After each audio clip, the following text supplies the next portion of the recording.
بسم اللہ الرحمن الرحیم۔ السلام علیکم۔ یہ پارٹ 2 ہے۔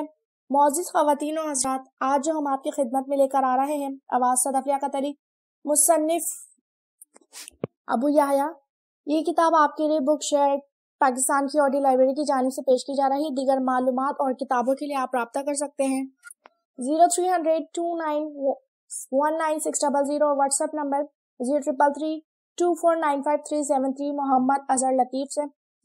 معزز خواتین و حضرات، یہ ناول ٹوٹل 256 صفحات پر مشتمل ہے۔ علی رضا سنتے ہیں ناول بس یہی دل کا، صفحہ نمبر 24 سے۔ شیرون اور فرعون۔ ایریل شیرون اسرائیل کے وزیر اعظم ہیں۔ اسرائیل کو عظیم سے عظیم تر بنانا ان کا مشن اور فلسطینیوں کا قتل عام ان کا شغل رہا ہے۔ بقول ان کے کہ وہ فلسطینیوں کو ناشتے میں چٹ کر جاتے ہیں۔ دنیا بھر میں ان کی شہرت اس وقت ہوئی جب صابرہ اور شتیلیہ کے کیمپوں میں ان کے زیر نگرانی انتہائی وحشت اور زندگی کا مظاہرہ کرتے ہوئے فلسطینیوں کا قتل عام کیا گیا۔ حال ہی میں شیرون کی طبیعت خراب ہوئی اور 77 سال کی عمر میں ان پر فالج کا اٹیک ہوا۔ وہ مفلوج ہو کر کومے میں چلے گئے، دنیا کے سامنے بے کسی کی تصویر بنے پڑے ہیں۔ کافی عرصے سے وہ اسی حال میں ہیں اور ڈاکٹر ان کی جان بچانے کی کوشش میں ہیں۔ ان کے متعلق حال ہی میں یہ اطلاع آئی ہے کہ انہوں نے لمحے بھر کے لیے اپنی آنکھیں کھولی تو ان میں آنسو تھے۔ یہ سن 2006 کا شیرون ہے۔ اب آئیے 3500 سال قبل کے فرعون کی طرف۔ قرآن پاک میں بیان ہوا ہے کہ فرعون نے ساری زندگی اللہ تعالیٰ اور اس کے پیغمبر حضرت موسیٰ علیہ السلام کی نافرمانی کی۔ بنی اسرائیل کو اس نے بدترین عذاب دیے۔ آخرکار اللہ تعالیٰ کے حکم سے حضرت موسیٰ علیہ السلام نے اپنی قوم کے ساتھ ہجرت کی۔ فرعون اور اس کے لشکر نے ان کا تعاقب کیا۔ راستے میں سمندر آ گیا۔ اللہ کے حکم سے سمندر حضرت موسیٰ علیہ السلام کے لیے 2 حصوں میں تقسیم ہو گیا اور وہ اس سے پار گزر گئے۔ فرعون اور اس کے لشکر نے تعاقب کی کوشش کی مگر ان کے پار ہوتے ہی سمندر کا پانی آپس میں مل گیا۔ فرعون ڈوبنے لگا تو موت کو سامنے دیکھ کر اس کے ہاتھ پاؤں پھول گئے۔ اس نے کہا کہ وہ موسیٰ علیہ السلام کے رب پر ایمان لے آیا، مگر اس وقت کا ایمان لانا بے فائدہ ہو چکا تھا۔ موت زندگی کی سب سے بڑی حقیقت ہے مگر انسان اسے بھولے رہتا ہے۔ اس کی صحت، طاقت، دولت اسے غلط فہمی میں ڈال دیتی ہے کہ کبھی اس کی پکڑ نہیں ہوگی۔ وہ زندگی بھر شیرون اور فرعون بن کر جیتا ہے۔ وہ لوگوں پر ظلم کرتا ہے، رب کی نافرمانی کرتا ہے، مگر ایک روز اللہ تعالیٰ اس کی مہلت علم سلب کرتے ہیں اور وہ ایک حقیر چوہے کی طرح موت کے شکنجے میں جکڑ جاتا ہے۔ اس وقت وہ سراپا عجز بن جاتا ہے مگر اس وقت اس کے عجز بے معنی ہے۔ اس وقت اس کی توبہ بے معنی ہے۔ وہ توبہ ہے جو زندگی میں کی جائے۔ وہ توبہ ہے جو زندگی میں کی جائے۔ عقل مند انسان وہ ہے جو اس بات کو زندگی میں سمجھ لے، وگرنہ موت کی بے کسی ہر کسی پر طاری ہونی ہے۔ موت ہر فرعون کا انجام ہے، موت ہر شیرون کا انجام ہے۔ رسول اللہ صلی اللہ علیہ وسلم کی ایک دعا: اے اللہ، میں تیری پناہ مانگتا ہوں ایسے علم سے جو نفع نہ دے، اور ایسے دل سے جس میں خوش و خضوع نہ ہو، اور ایسے نفس سے جو سیر نہ ہو، اور ایسی دعا سے جو قبول نہ ہو۔ فحش سائٹس اور ہمارے نوجوان۔ انٹرنیٹ دور جدید کی ایک بہت مفید اور کارآمد ایجاد ہے۔ یہ نہ صرف معلومات کا ایک خزانہ ہے بلکہ مواصلات کے شعبے میں بھی اس نے ایک انقلاب برپا کر دیا۔ انٹرنیٹ پر ہر طرح کی معلومات بہت آسانی سے دستیاب ہو جاتی ہیں۔ اس کے ذریعے سے لوگ اپنے دور دراز عزیزوں سے بآسانی رابطہ کر سکتے ہیں۔ یہ کہنا غلط نہ ہوگا کہ اس نے بڑی حد تک لائبریری اور ڈاک کے نظام کی جگہ لے لی۔ پاکستان میں انٹرنیٹ 10 سال قبل متعارف ہوا۔ دیکھتے ہی دیکھتے اس کے استعمال کرنے والوں کی تعداد بڑھتی چلی گئی۔ ملک میں انٹرنیٹ فراہم کرنے والی کمپنیوں کی تنظیم اسپوک کے اعداد و شمار کے مطابق اس وقت ملک میں انٹرنیٹ کے صارفین کی کل تعداد 24 لاکھ سے زائد ہو چکی ہے۔ امید ہے کہ آنے والے دنوں میں یہ تعداد کئی گنا بڑھ جائے گی۔ اس حوالے سے امر بے حد تشویشناک ہے کہ پاکستان میں انٹرنیٹ کے بیشتر صارفین اسے فحش اور عریاں ویب سائٹ تک رسائی کے لیے استعمال کرتے ہیں۔ یہ محض اندازہ نہیں، مذکورہ والا تنظیم اسپوک کے جاری کردہ اعداد و شمار کے مطابق پاکستان میں انٹرنیٹ استعمال کرنے والے بیشتر لوگوں کا پسندیدہ شغل فحش اور عریاں ویب سائٹ دیکھنا ہے۔ یہ صورتحال ہر باشعور شخص کے لیے باعث تشویش ہے۔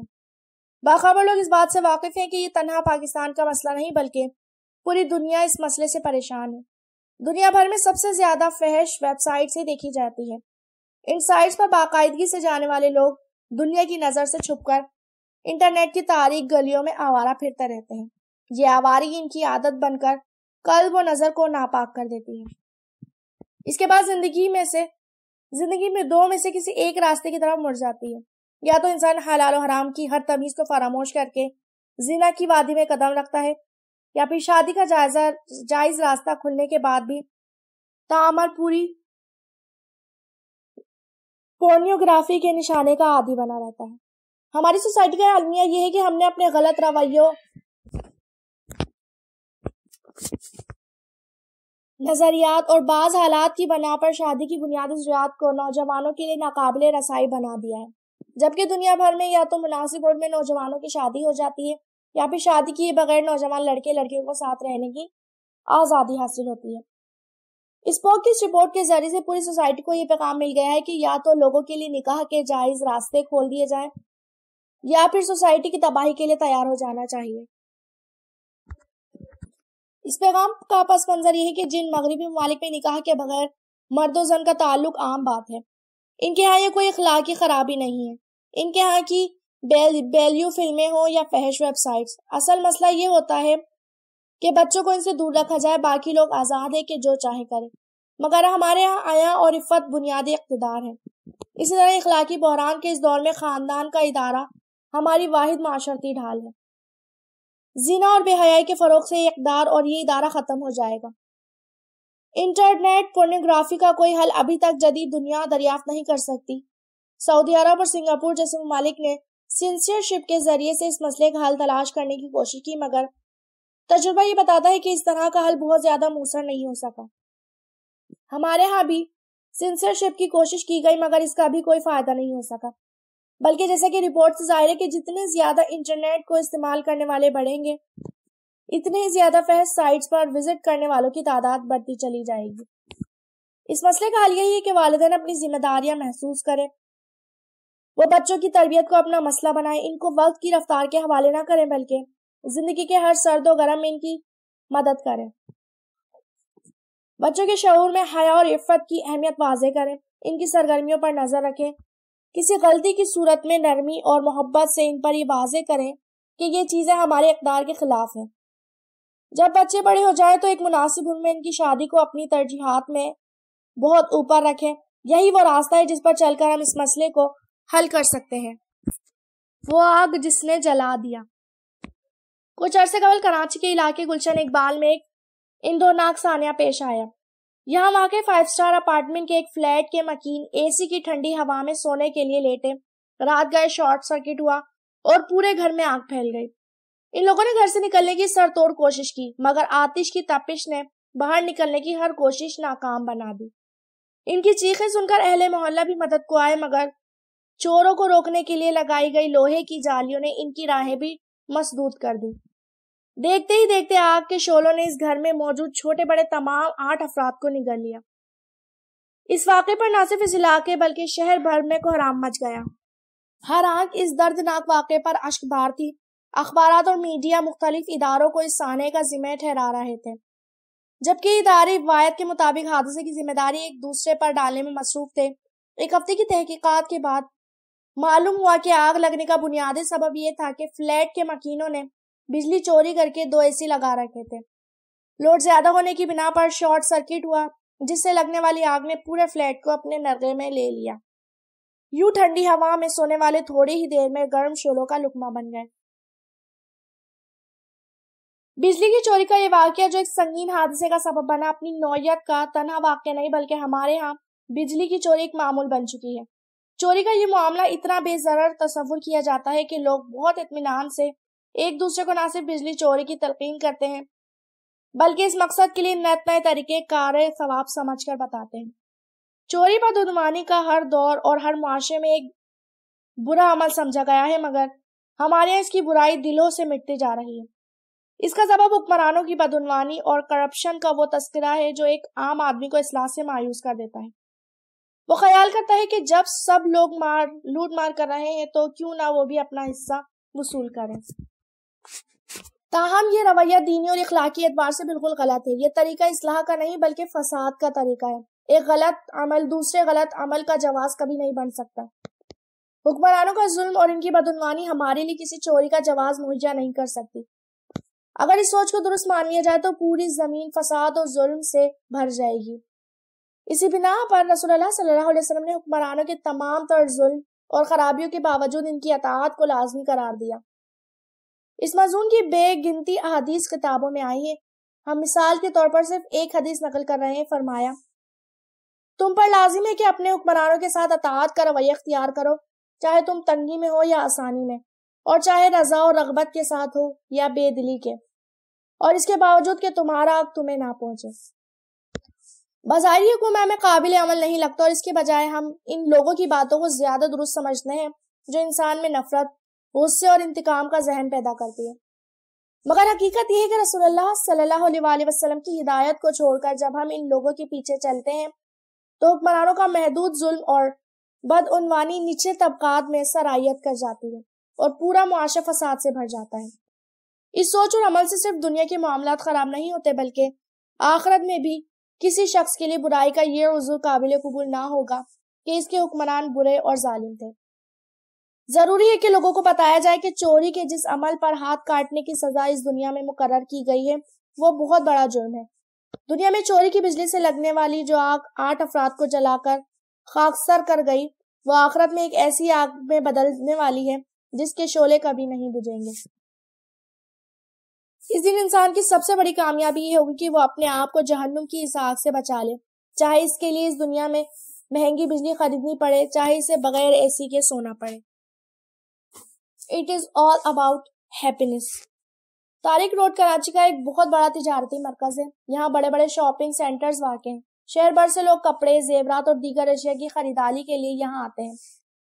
طارق روڈ کا ایک سرا شہید ملت روڈ اور دوسرا وسط شہر کی سمت جاتے ہوئے اللہ والی چورنگی پر واقع ہے۔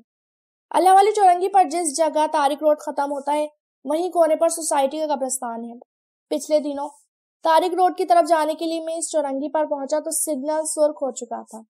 میں رک کر اشارہ کھلنے کا انتظار کر رہا تھا کہ طارق روڈ کے آغاز پر ایک بلند و بالا سائن بورڈ پر نظر پڑی۔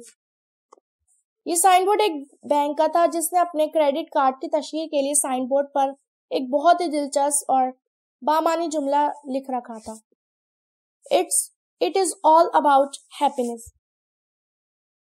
یہ جملہ کوئی سادہ جملہ نہیں ہے، یہ دور جدید کے انسان کی مکمل کہانی ہے۔ خوشی اور راحت کا حصول ہر دور میں انسان کا مقصد اور اس کی خواہش رہی ہے، مگر آج کے انسان کی تمام تر خوشیاں مادی چیزوں کے حصول پر منحصر ہو چکی ہیں۔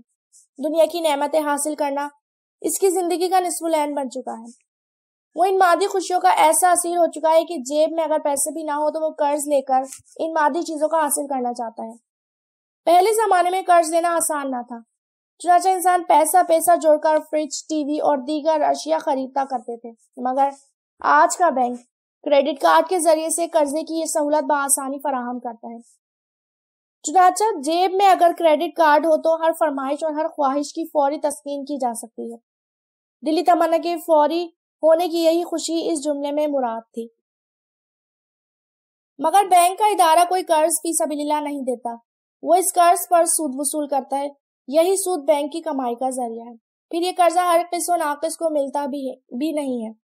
بینک پہلے تحقیق کر کے اس بات کو یقینی بناتا ہے کہ جس سے قرضہ دیا جا رہا ہے وہ قرضہ ادا کرنے کی قدرت رکھتا ہے۔ اس کے لیے اکثر اوقات کوئی نہ کوئی ضمانت رکھوائی جاتی ہے۔ اگر آپ قرض لے کر رقم واپس نہیں کریں گے تو قانونی کارروائی ہوگی اور بالجبر قرضہ وصول کیا جائے گا۔ گارنٹی کی ہر چیز ضبط ہو جائے گی، یہاں تک کہ عدم ادائیگی کی صورت میں جیل جانا پڑے گا۔ سگنل پر کھڑے کھڑے چند لمحوں میں میرے ذہن میں یہ سارے خیالات گزر گئے۔ ابھی سگنل بند ہی تھا کہ میری نظر اس سائن بورڈ کے بالکل نیچے پر پڑی جہاں سوسائٹی کے قبرستان کا منظر میری نگاہوں کے سامنے آ گیا۔ مجھے خیال آیا کہ یہ ایک دوسرا اشتہار ہے جو اللہ تعالیٰ نے دنیا میں جگہ جگہ لگا رکھا ہے۔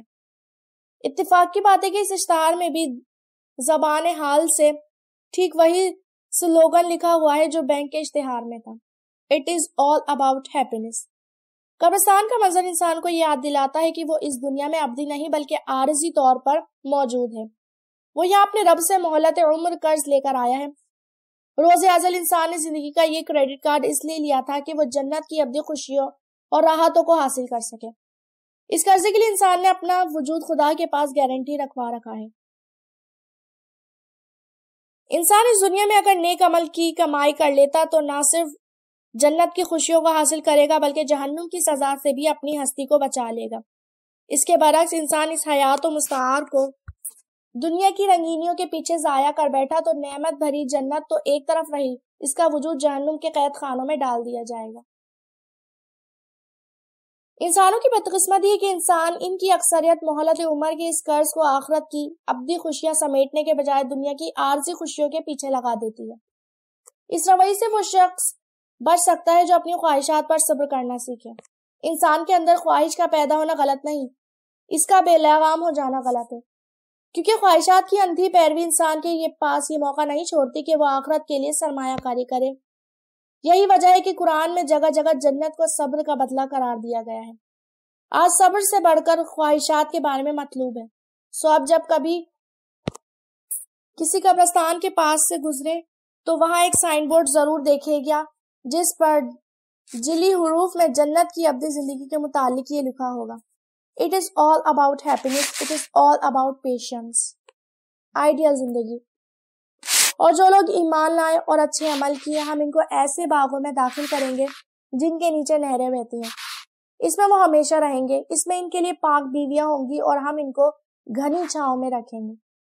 عرب کے صحراؤں میں جہاں پانی سبز و کامیاب اور دھوپ کی شدت ناقابل برداشت ہے، اللہ تعالیٰ کی عطا اور کرم کا اس نے اچھا بیان نہیں ممکن نہیں۔ جنت کا لفظی مطلب باغ ہے۔ صحرا میں رہنے والے لوگوں کے لیے بہترین مقام کا تصور یہی ہے کہ وہ ایک باغ میں مقیم ہوں جس میں نہریں بہتی ہوں۔ یہ باغ اتنا گھنا ہو کہ صحرا کی تپتی دھوپ اور جھلسا دینے والی ہوا۔ آئیڈیل زندگی۔ جو لوگ ایمان لائے اور اچھے عمل کیے، ہم ان کو ایسے باغوں میں داخل کریں گے جن کے نیچے نہریں بہتی ہیں، اس میں وہ ہمیشہ رہیں گے، اس میں ان کے لیے پاک بیویاں ہوں گی اور ہم ان کو گھنی چھاؤں میں رکھیں گے۔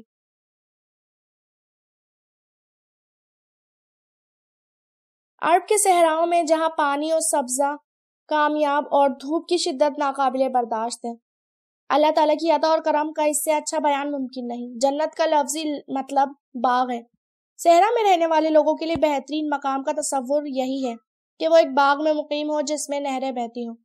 یہ باغ اتنا گھنا ہو کہ صحرا کی تپش، دھوپ اور جھلسا دینے والی ہوا دونوں اس کی چھاؤں میں غیر مؤثر ہو کر رہ جائیں گے۔ اس باغ کا پھل ان کی خوراک میں بنے، اس کے سبزے میں ان کی مویشی چرتے پھریں، ان کے پانی سے ان کی قحطی سیراب ہو اور وہ ان نعمتوں میں پاکیزہ اہل خانہ کے ہمراہ اپنی زندگی کے دن گزاریں۔ سب سے بڑھ کر انہیں یقین ہو کہ زمانے کی رفتار اور ماہ و سال کی گردش انہیں ان کی اس کائنات سے محروم نہیں کریں گے، وہ ہمیشہ اس جگہ مقیم رہیں گے۔ یہ عرب کے صحرا نشین ہی نہیں، عام انسان کی زندگی بھی حالات کی دھوپ چھاؤں میں کیا جانے والا ایک سفر ہے۔ انسان فطری طور پر سہولت پسند واقع ہوا، وہ لذت کو پسند کرتا ہے، آسانی کی خواہش کرتا ہے اور سکون کی تمنا کرتا ہے، مگر زندگی میں بار بار ایسا ہوتا ہے کہ ناگوار واقعات اس کی پرسکون زندگی میں خلل ڈال دیتے ہیں۔ حالات کی تپش اس کے وجود جھلسا دیتی ہے، محرومی کی آگ اس کے نیشمن کو راہ کر ڈھیر بنا دیتی ہے۔ ایسے میں یہ آیت انسان کو یاد دہانی کراتی ہے کہ وہ اپنی جنت کا جو نقشہ بنانا چاہیں بنا لے۔ اللہ تعالیٰ اس نقشے میں زندگی کی روح پھونک کر کل قیامت کے دن اس کے حوالے کریں گے۔ یہاں وہ اندیشیوں کی ہر دھوپ اور پچھتاووں کی ہر جلن سے محفوظ رہ کر سکون کی چھاؤں میں زندگی گزارے گا، وہ زندگی جو کبھی ختم نہیں ہوگی۔ اس جنت کے خواہشمند انسان کے لیے البتہ یہ ضروری ہے کہ وہ اس عارضی دنیا کی ہر دھوپ اور ہر چھاؤں میں اپنے رب کی پسند کے اعمال کرتا رہے، وہ ایک ایسا درخت بن جائے جس کی ہر شاخ ایمان اور اطاعت کے ساتھ رب کے سامنے جھکی رہنے والی ہو، پاکیزہ اخلاق اعمال کے پھل اس سے پھوٹتے رہیں اور مخلوق خدا کے لیے اپنی ذات میں ایک سایہ دار درخت ہو۔ یہی وہ درخت ہے جسے آنے والے روز قیامت کے دن جنت کے باغ میں ہمیشہ ہمیشہ کے لیے لگا دیا جائے گا۔ پازیٹیو کرکٹ کا شمار دنیا کے مقبول ترین کھیلوں میں ہوتا ہے۔ اس کھیل کی اہمیت کی بنا پر کسی ملک کی قومی ٹیم میں بہترین کھلاڑیوں کا انتخاب کیا جاتا ہے۔ مگر بارہ ایسا ہوتا ہے کہ جب ایک باصلاحیت کھلاڑی انٹرنیشنل سطح پر آ کر خود کو منوا نہیں پاتا۔ اس کا سبب یہ ہے کہ کرکٹ جسمانی کھیل ہونے کے ساتھ ساتھ ایک ذہنی کھیل بھی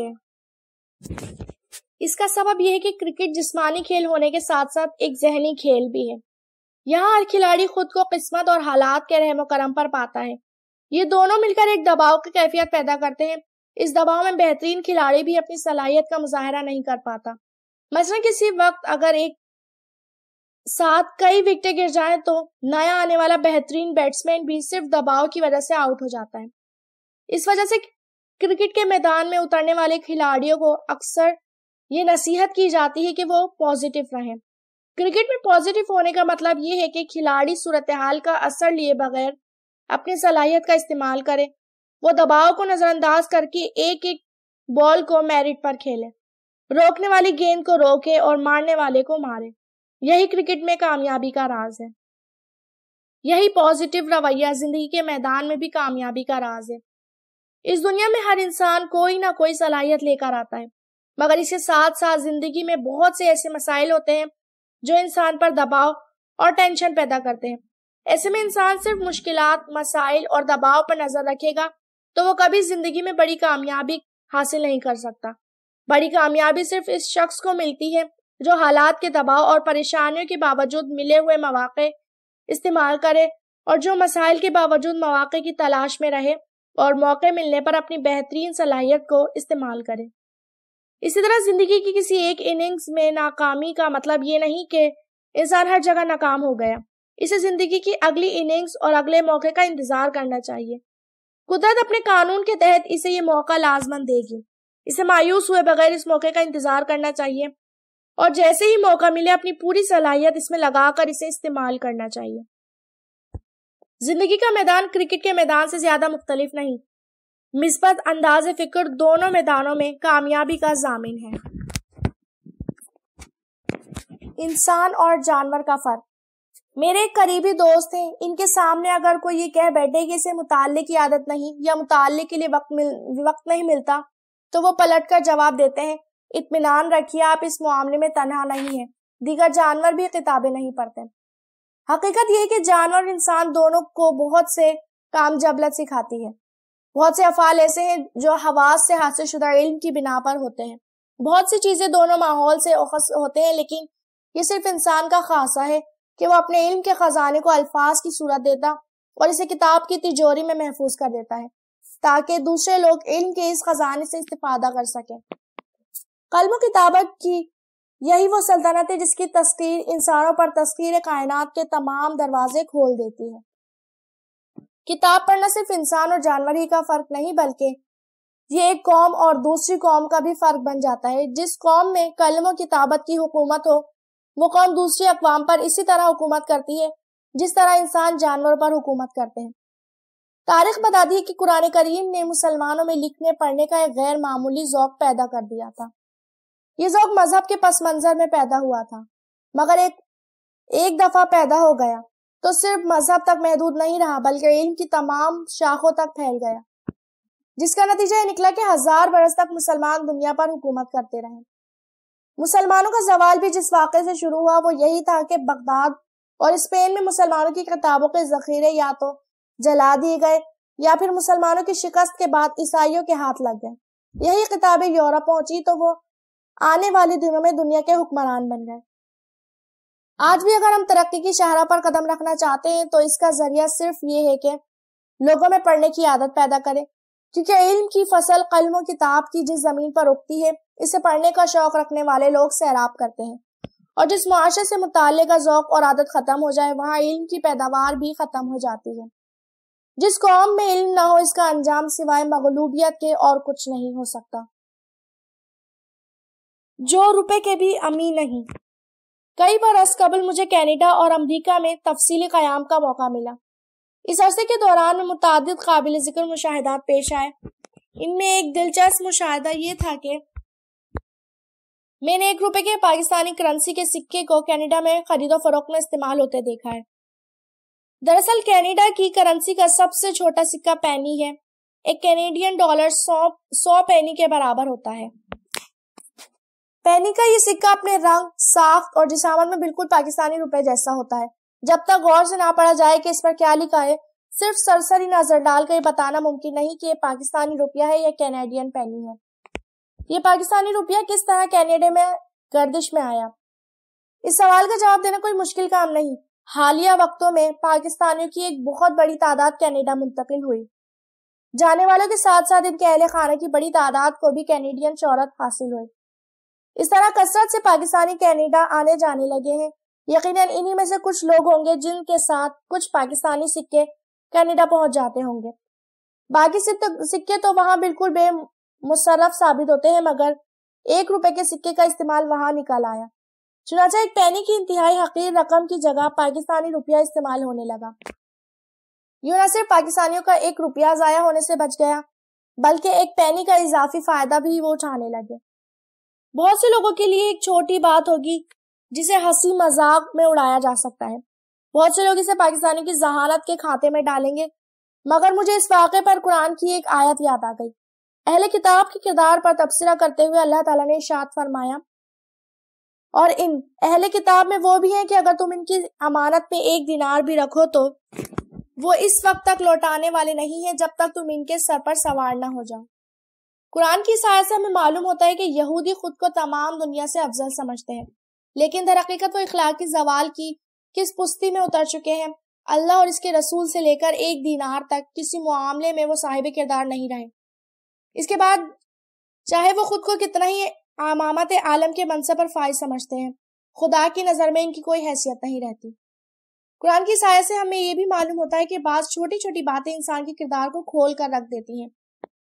وہ یہ بتاتی ہیں کہ جب کسی انسان کا زندگی کے بارے میں بنیادی نقطہ نظر ہی غلط ہو جائے تو ضروری نہیں کہ وہ اہم مواقع ہی پر اس کا اظہار کرے۔ انسان بہت معمولی باتوں میں اس کا اظہار کرنے لگتا ہے۔ وہ معاشرہ جس سے امانت اٹھ جائے آہستہ آہستہ اس مقام پر آ جاتا ہے کہ 1 روپے اور 1 پینی کی ناقابل تذکرہ رقم میں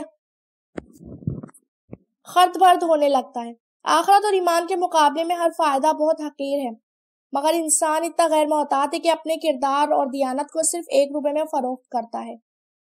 امانت و دیانت انسانی کردار کے اعلیٰ ترین اوصاف میں سے ہیں۔ جن لوگوں میں یہ اخلاقی وصف نہیں وہ کسی ذمہ داری اور کسی بھی منصب کے اہل نہیں۔ جو لوگ آج 1 روپے کے بھی امین ثابت نہیں ہوتے، وہ موقع ملنے پر لاکھ روپے کی امانت کا بوجھ بھی نہیں اٹھا سکیں گے، چاہے یہودی ہو یا مسلمان۔ کوئی گروہ جب زوال کی گھاٹی پر قدم رکھتا ہے تو اسے یہ دن بھی دیکھنا پڑتا ہے۔ اس کے رہنما اسے دنیا کی امامت کا مزدہ جان فضا سناتے ہیں، اور اس کا کردار یہ ہوتا ہے کہ وہ روپے کی امانت کا بھی تحمل نہیں کر سکتا۔ لوگوں کا جو دل چاہے وہ کہتے اور سمجھتے رہیں۔